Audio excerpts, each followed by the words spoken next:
about Futures for the first time from Kevin Costner. I first heard about Futures for Children in a magazine. It was over 25 years ago. A friend of mine knew that I had an interest in Native American culture. He said, would you be interested to, be part of Futures for Children? I wanted the girls to have the opportunity to write letters and communicate with someone. That's how I heard about Futures.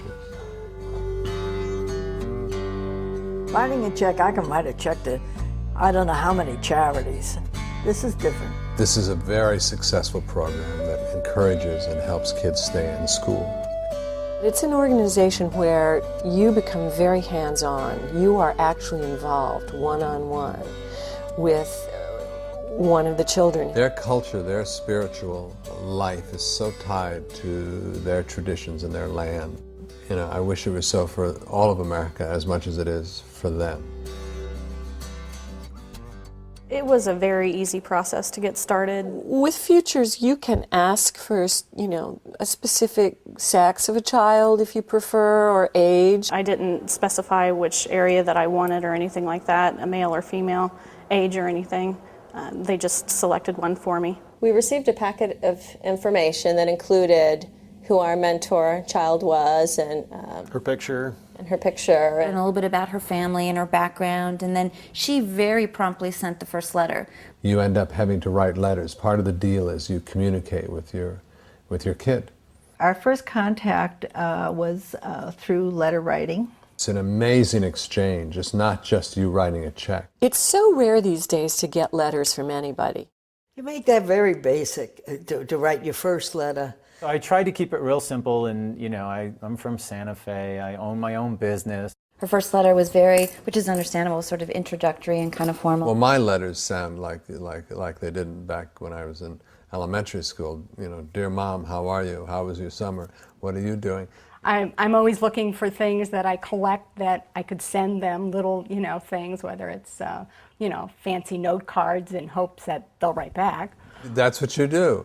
You put yourself out. You're willing to be embarrassed. You're willing to not know. You're willing to take a stab in the dark. And your pets. Always mention your pets. So when I get a letter from Ryan, it's just great. We got a letter right around Easter that was filled with all these drawings and special projects that she'd done that was very spring, and she made one for Lily and one for Claire. And they're always in his own unique handwriting and his own unique vernacular, talking the way a boy his age talks.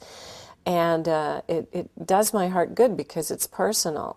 The main thing is creating a supportive relationship.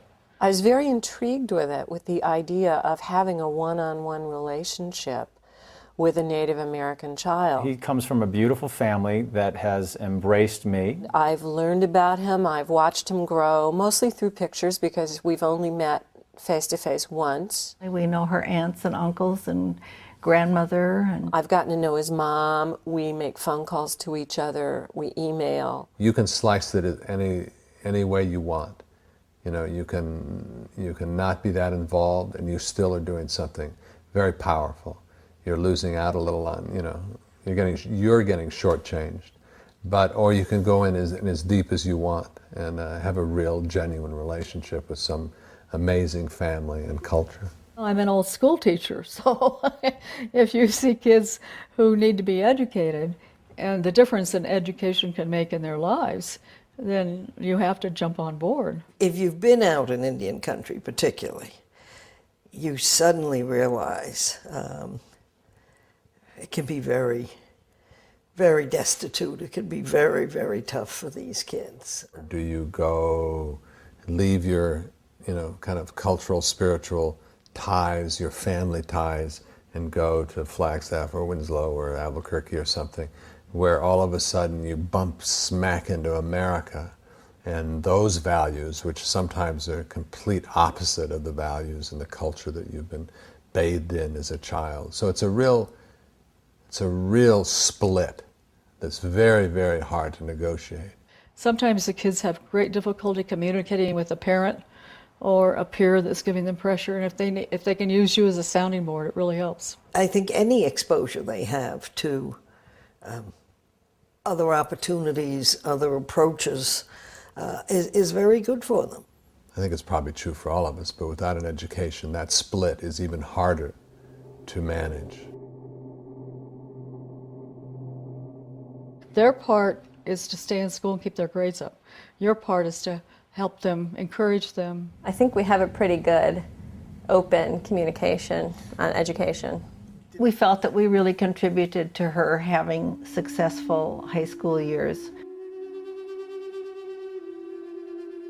They sent a copy of her report card, her progress report, and how she was doing. They must keep their grades up, which is very important. Every conversation we have with her and every time we write, there's some question or inquiry about education, how it's going, how's school, are you enjoying it? And so that's always a part of the conversation, and she's very receptive to that. It's a possibility to really step in between a child and what can be disaster. You know, it's not kind of a just a pen pal, because you feel like there's, you know, and there's the opportunity to go meet her and all that. So It's been a very good match. I feel that we have a lot in common, and we'd be friends if we ever got the opportunity to meet. After a while, most people go visit or bring the child back to their house. The first time I met Aaron and his family, it was Christmas Day. We actually went to meet her and her family. There are dances on that day, and I had never been to Santo Domingo Pueblo, and I hadn't met the family yet, so I was really nervous. And we were a little nervous because, you know, we'd never really been on a Pueblo before, and I was nervous about meeting them. I think they were nervous about meeting me. They brought several of their cousins. He has a big extended family. it was the most fun, warm experience, and they were so excited to see us and spend time with us. They fixed a beautiful breakfast for us, and we went to watch the dances, and then we came back and we had another meal, and then we went and watched the dances some more, and then we had dinner with them, and it was really a great experience. They were just so warm and so loving. I mean, Ryan came up and hugged me and said, "Hi, Jo Beth," and I knew him from his pictures, of course, and we spent the afternoon together. This family doesn't have much material things. They do have a lot of love for each other. And I felt like I was allowed to be a little part of their family for a short period of time. The thing that I love about mentoring and about something like Futures is that it gives you the opportunity to make a difference in a very small but very individual way. It's wonderful for the sponsor because there's such an insight into their way of life, which is quite phenomenal. You'd think you'd have to fly to Africa, and go on a safari to end up seeing a culture that is maybe so different than yours. Just couldn't imagine having our life without all of our children. And I love to talk about it because I feel it is so successful. I know this probably sounds like a little bit of a hook, but it is the most amazing gift you will give yourself to become involved with this program. Truly.